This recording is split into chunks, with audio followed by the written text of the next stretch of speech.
Hello everyone, my name is Havian, and today I want to be playing some more Sword Art Online Lost Song. Last time, I showed you how you can get some EXP quickly. This time, I want to show you how you can level up your weapon skills, so you can actually unlock all of those sword skills. You're gonna want to get your weapon skills to about 500 or 400. Let me just double check that. I'm trying to see where you learn your final sword skill. It's gonna be level 400. So you're going to want to get your levels to 400. I'm going to show you a way you can do that effectively without being disturbed and within just one mission. Last time I showed you the search mission, I ran the whole way through it. But I'm not going to show you that. I'm not going to run through it the whole way this time. I'm going to show you which one you need to pick, because it is going to be inside of a search mission again. I'll show you which one to pick. Then I'll show you how you can actually get it done. But I'll show you a few different ways. Search mission. I'll show you two different ways. I'll show you how you can do it after you completed the game. You can do it in the search mission, and I'll show you another way you can do it if you haven't done the search mission. So there's two different places you can do it. But you're probably going to want to finish the game to do it effectively. So first things first, the first thing you're going to need is some weapons from Agil. So you need to figure out which weapons you want to level. So I used 7 last time to run through the dungeon. I said I was going to use Yuki, so I'm going to do it with Yuki this time. So what you actually need to do is check which weapons you actually want. So with Yuki, I'm going to be leveling her katana up. With Straya, I'm going to be leveling up her... I think I'll level up her axe. So I'm going to have Straya with axe. And with Lux, I'm going to be leveling her dagger. So what you want to do is buy rank 1 versions of these weapons from Agil. You want to get the weakest ones you can find. So I'm going to go ahead and get the rank 1 katana, rank 1 axe, and rank 1 dagger. And what you don't want to you don't want to equip those just yet. You just want to hang on to them. You just want to hold on to them. So I'll show you the different areas you can actually go to level up. The targets you want to be after are slimes, generally because they're dumb. So I'm going to go ahead and I'll show you the different locations you can do that in. The most effective locations, honestly, are probably going to be the final area, or actually doing what I'm going to show you now. So you're probably going to want to at least get to the final area, but I'll show you the way you can do it in the first area. It's not going to be effective at all. This is just something you can do early on in the game, or at the beginning of the game, so you can learn a few new sword skills. Because very early in the game, you pretty much have nothing. So this is one area you can go to when you're still early in the game to actually do this. It's always worth bringing with you 1 healer. So that is why I have Lux in the party. Usually I'll just roll around as 3 melee characters, or I usually have like Sumeragi or 7 in the party. But it's always good to have a healer, because healers will keep your party alive when you're doing something like this. I mean, your character, you will have your own self heal, but it's worth having one for your AI to actually just top you up just in case you get low. Because there is a chance you may get low because you are using some really, really weak weapons. Alright, so these are the slimes you'll probably want to focus on. So you're not going to want... This is an example of what you'll do. I'll show you the different enemies you can fight. So it's these slimes here. And in the final area, because the final area pretty much has the exact same map layout as this, you go into the final area of the game and there will be slimes here as well. The same route that I took, they're going to be right here. You want to equip yourself with the rank 1 swords. You want to make sure that you've got the game in either easy or not easy, normal or hard for this, because you want the enemies to live as long as possible. Hard is probably going to make the game a bit too tough in the dungeons, but if you're going to be out in the field, it's worth having the game on hard, because you'll at least be able to survive the hits from the slimes. And you'll be able to take the enemies out pretty easily. You'll be able to withstand them. But in the dungeons, the bosses will probably kill you. So just a heads up. So it's probably worth just doing it on normal. I've got the game set to normal at the moment, but it's probably going to be the best way to get it done. So just stick with normal. Hard if you're going to be in the open world fields. So you'd want to equip yourself with a rank 1 weapon, and you'd want to remove all sword skills from your character. You would want to remove all offensive magic from your character and your NPC characters and your party members, and you'll want to remove all offensive battle skills from your character as well. The only things you want to have on are defensive ones and ones that will help you, anything that will just keep you alive, and anything that will keep the enemies alive as long as possible, because that's what your main objective is. And then you just want to attack the enemies. Use your light attack and just keep hitting the enemies. don't kill them. Or eventually you'll kill them, but you don't want to kill them quick. You want to just use your normal attacks, no heavy attacks, and just kill them as fast, or hit them as fast as you can without trying to kill them too quick, if you kind of get what I mean. Just use normal attacks on them. Don't use any of your sword skills, don't use any magic on them. Just make sure all of that's off. You just want them to live long enough for you to just spam your normal attacks on them. And as you're doing that, you will gain some proficiency in your weapon type. And that is exactly what I'm going to be doing in the dungeons. So I'm going to head back into town and I'm going to show you how you can do that properly with characters that you've got after you've completed the main game. Or after you've completed the main storyline. So after you finish the main storyline, before I done the search mission, that was the first search mission, what you want to do is a search mission that is the second one. Even though it locks you in, you're going to be fighting enemies that are on the ground. I can't remember too much about the third search mission. I've done it quite a few times, but I think the final area of the third mission is going to be pretty annoying because the enemies that spawn in this area, they are annoying. You don't want to be messing with those. But in the shrine, you just fight a few of the pig enemies or goblin. Well, I can't remember what they're called, goblins or something. You fight them and they're on the ground. In the abandoned tunnel, you're fighting flying enemies, so you don't really want to be messing with those. You want to be fighting the enemies that are actually on the ground in the final area. The level 1000 enemies are going to be on the floor. Easy for you to actually hit. That's the main thing. So first things first, you want to just clear the area of enemies. Let me just take a look and make sure that she's set up the same way I usually have 7 set up. So she's got increased magic attack, increased critical. Alright, so I'm going to set her up in a way that increases the amount of dark damage I can do. I just want to clear the area of enemies. I'm not too fussed about dealing too much damage. Actually, critical I'll probably keep on for bosses. Boss killer I'll keep on. Fast cast I need to keep on. Increased magic attack I need to keep on. Status resist I don't really need too much. So I'm going to put increased dark damage HG on. And improved status effects. I'm not going to really be landing status effects, so I'll put dark damage on. Alright, so now it's time to actually just kill enemies. We just need to clear the way of enemies. So you can see she's not doing as much damage as I was doing on as 7. But it'll probably take like 2 or 3 to kill the enemies. So this is what it's like playing with a character that has low level skill, but they still die pretty quick. As my skill levels up, then I'm pretty sure I'll be able to do more damage with her. So what I'm going to actually do this time, because I've actually run through this dungeon already, or I've done it before, I'll probably do the first floor of Yuki, and then after that I'll skip to the final floor, and then I'll show you what it's actually like to play. Alright, what it's actually like to, or how you actually go about doing the skill leveling. Or if you feel like it, you can just skip straight to towards the end of the mission just to see what it's like at the end. If you want to watch, you're free to watch. I'm giving you that choice. But what I'm going to do is I'm going to just head through this floor because I'm curious. I want to see how well Yuki handles herself in comparison to 7. I mean, I'm not doing nearly as much damage as she was doing, but it's still clearing them. Yuki is still just as effective. She just doesn't have any magic that will buff her up to do more magic damage.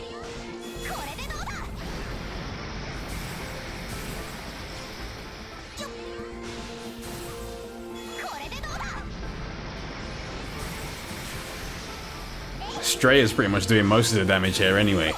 She's tearing enemies up. So you can see the difference in damage. My Dimensional Abyss is only level 270 on Yuki. On 7 it is ridiculously high level, so she was doing like 4k a tick. Or 4k a hit with it.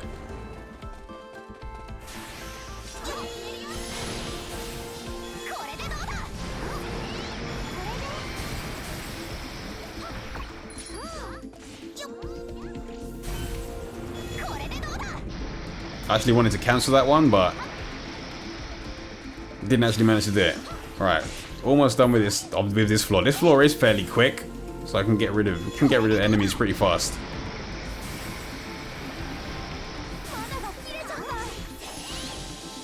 Now my MP is done, I can actually I'll probably just fight the enemies off. This is pretty much the only one of these areas where you actually need to clear the enemies inside. A few of the other areas you can just run past with quite a few of the enemies. You don't need to kill everything in this dungeon. You can walk past them if there are switches on the floor that you can trigger instead. Alright, doors open. Now I can actually start flicking the switches.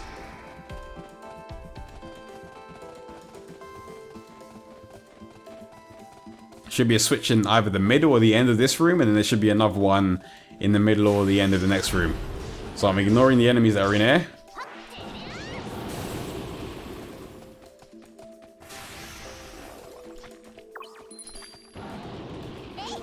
Oh, this isn't the switch room, it's probably one of the next floors. Done, alright, boss room.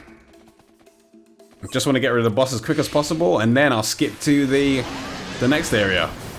Or no, I'll skip to the final floor, because I'm pretty sure all of you have already seen what dungeons are like. I've done it in my previous video.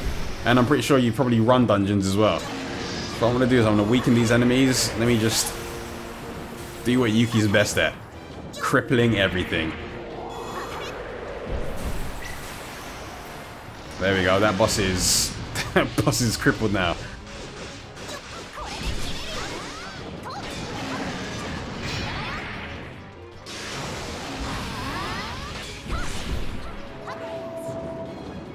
I want this Rosario. I want the boss to land, so now I can actually do Rosario on it. Right, third drop.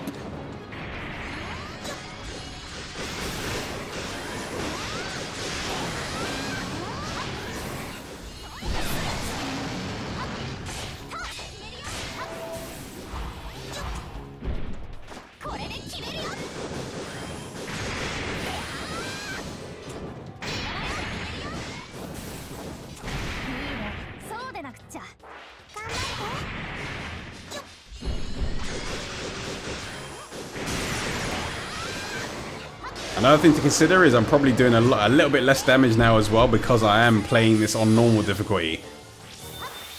But Straya took care of that. Okay, boss is down. So what I'm gonna do is I'm gonna skip to the end of this I'm gonna skip to the final floor of this mission, and then I'll show you how to actually do your weapon leveling. Okay, now I've reached the final area, or the last floor in this dungeon. You can see that the door's locked behind me. Can't go back. You're gonna have to stay inside of here and fight your way through. Don't step on any of these switches, because it will open the portal up and you may touch the portal by accident, so it's worth just keeping it closed, or worth not standing on there. Alright, we've got 2 rare enemies. Before my party members kill everything, this is what you need to do. You need to change their equipment, or change everyone's equipment and skills. So sword skills, taking all of them off. Take them all off. Void Distortion, you want to take all of their offensive magic off. Battle Shout, might as well leave that on. Slow, might as well leave that on. Regenerate, might as well leave all of the defensive stuff on. Remove attack, keep stamina saver, boss killers. Let's throw as much defensive things as you can onto the characters, just to increase the survivability. Because you want them to survive as long as they can, but you don't want them to kill the enemies quick. I want to put Scapegoat on Straya as well, so she takes all the attention away, so we can just focus on dealing damage to the enemies. So let's see what we got on Lux. Take off attack, take off critical, and let's equip her with, let's see, what else have we got? These are physical enemies, so we don't really need too much in terms of defensive stuff. Reduces the amount of hate, alright, let's throw that on there. We don't want hate generating too much. And increase status resistance, yeah, let's put status resistance on. Because these enemies do, the reason that you're not going to need to do sword skills or anything like that is because these enemies can drain your MP with normal attacks, or can put that status effect when they drain MP. I'm going to take those off, take off her offensive magic. Let's get some more healing magic on her. I'm going to throw refresh on her, even though she's never going to really need to use it. I'm going to throw it on her anyway. And now for Yuki. So I want to take off all of her, because I don't really need to take a lot of the stuff off because I'm going to be controlling them myself, but let me just get rid of a few of the offensive things. Spell wise, I don't really need to take them off because I'm going to be controlling, so I know what I'm going to be pushing. But just to be safe, actually I don't have any sword skills attached. Alright, now equip your lowest rank weapon. So I bought the cheapest weapons for all of the characters. What was I going to do? I was going to do axe on Straya, wasn't I? So battle axe, so you can see attack drops to a ridiculously low amount. Might as well have the crest of your Dracels on the characters as well. Man, I didn't equip Lux with anything. What has she got? What's this? I am sorry, Lux. I did not mean to leave you naked. Alright, let's equip these crests. And has you got anything else I can equip? I just want to give her some stuff that increases her HP, just increases her survivability. Don't really care too much about MP. Let's go for this. Give her ridiculous HP, low MP. And for Yuki, I was going to do Katana. Alright, so lowest Katana. I'm going to take anything off that reduces her defense. There we go. Wow, why is her health so low? Okay, now let me just get my HP back before I die. And then what you want to do is just attack enemies with normal attacks. I'm gonna reduce the attack of all the enemies around me since I'm Yuki. I can at least do that much. So reduce the enemy's attack if they'll give me a chance to. There we go. And you probably want to reduce their run speed as well. And then now just spam normal attacks. You just want to level your weapon, just spam your normal attacks. You see the enemy's HP is very low, or very high, or your damage you're doing to them is very low, I should say. So you just want to keep attacking. Just keep attacking. This is pretty much all you're going to do. And your side characters as well, they're going to gain EXP by just doing normal attacks. Lux is going to be healing people, so that's the good thing. But it'll probably be a better idea to bring in a character that's a better healer than Lux is, because she's not a very... Her AI doesn't really heal people a lot. She's set to attack more, because it does feel like the characters seem to have their own UIs set to them, and it seems like Lux is just set to a more of an offensive character. So I'd say probably bring Asuna 7, or maybe even Sakia would be a good one to have around to heal. Leafa maybe as well. But at the very least, the characters can use items to heal you, and you can still heal yourself. But you can see what I'm doing. I mean, our katana skills already increased by quite a bit.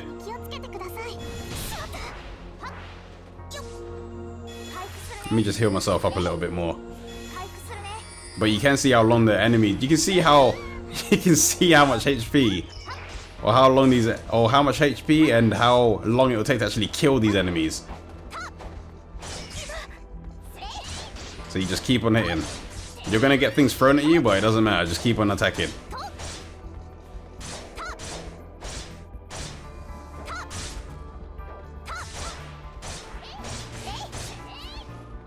Alright, look, I got this guy trapped in the corner, so all I can do is just spam my attack button. You're probably gonna want to do something like watch something in the background or listen to something while you're doing this, because it could take a while. It's going to be very boring, but this is just a quick way to get your skill level up. Honestly, I mean, you can do it against bosses. Oh, there we go. Lux is doing some healing now. You could do it against bosses, but with bosses, you're going to spend a lot more of your time dodging them than you are attacking enemies, just to skill up your weapons. So it's best to just do it. It's best to do it in an area like this where you can just pin an enemy in a corner and just continuously attack over and over and over and over again. And realistically, you only want to get your weapon to 400. That's the point where you've got everything unlocked. So you can see Yuki, my katana's gone up to 165 now. Just keep on doing it. Just keep on doing it.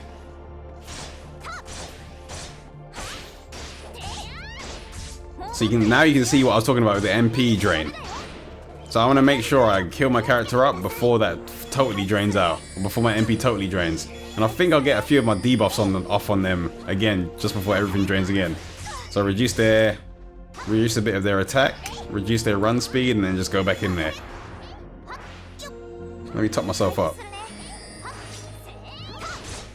But yeah, running through the dungeon, just remember that you are on normal difficulty, so some of the enemies are going to hit really hard, so it's still best to have a balanced party. That's why I'd recommend having a healer in the party with you while you're doing this, just to at least get through the dungeon. Because of the way I've got Straya set up, she was doing most of the craziness. I don't really use Yuki, so she's still weak for me, but Straya was destroying bosses. So Yuki's katana skills on to 175 now. Alright, you get the point. This is what you do. This is how you level things quickly, or level your sword skills quickly, or your weapon skills quickly, so you can actually start learning some new attacks. But you can see, I can't remember what level I started off at, probably like level 100 or so on my weapon. Or something roughly around level 100, I guess you could say. Maybe it was like 150 or something like that. But now I'm 180. Do this for about half an hour, probably an hour maybe, and you'll probably get to 400. It's worth trying it out yourself and seeing how long it'll take. But from the looks of this, it's not going to take too long at all. But there you go, that's how you skill up your weapons. Or that's a fast way to skill up your weapons. I will be making more videos of this game. I'm not done yet. I'm not done. There is more videos to be made about Lost Song. More things I need to show you. More things I need to do. But until I make those videos, I'll see you all later.